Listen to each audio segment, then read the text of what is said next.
In this interview, we'd like to find out how Ms. Ortiz integrates the taxonomy of significant learning in her course.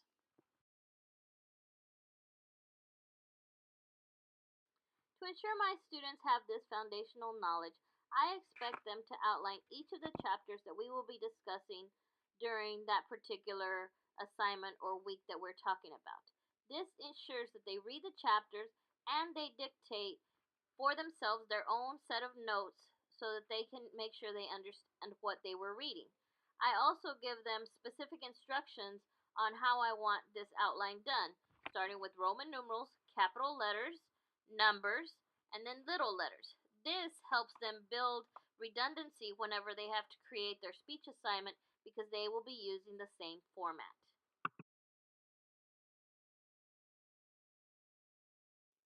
This is one example of how I ask my students to integrate what they are learning into their personal lives.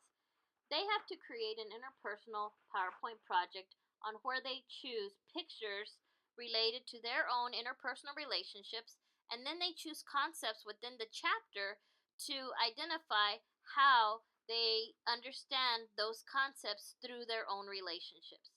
So I ask them to create a PowerPoint presentation, but I also expect them to analyze the concept and apply it to their own lives.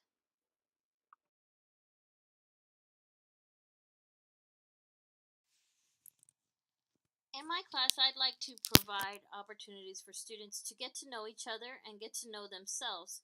Therefore, I create discussions for our class so that students can upload their ideas and opinions and get feedback from the class.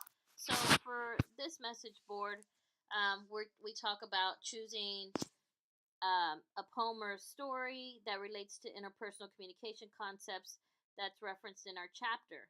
I tell them what they have to do, they have to upload it, and then I gave them some examples.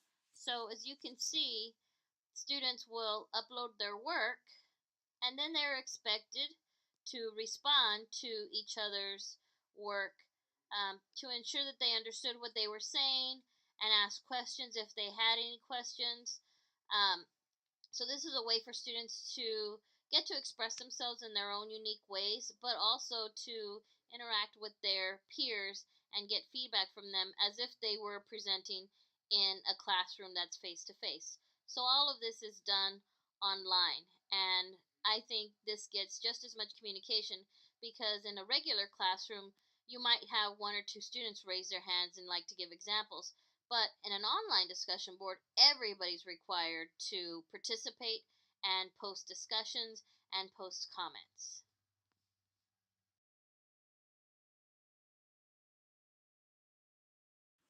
Throughout the semester and even at the end of the semester, I ask my students what they think about the course.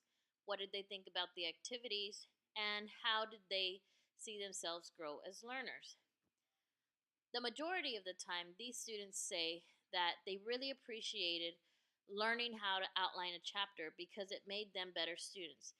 They've even applied those chapter outline note taking skills to their other courses, which really helps them study for their future classes. A lot of them really enjoyed the interpersonal projects because they said that it really helps them apply what they're learning to their own lives, and they see the relevance on why communication is important, and they also get to interact with each other and learn about what they're doing. Most of my online students really say they enjoyed the peer-to-peer interaction, and they always wondered how they were going to do a speech online or on video and what it was going to look like, and they were nervous about all of these things, but they said, the way that I laid out the course, the way that I had handled the instructions, because I made videos for them, it was really easy for them to understand the content and understand what they were expected to do, and it really helped them move seamlessly through the course, and they really appreciated the extra time that I spent making all of those extra explanations for them so that they could get their work done.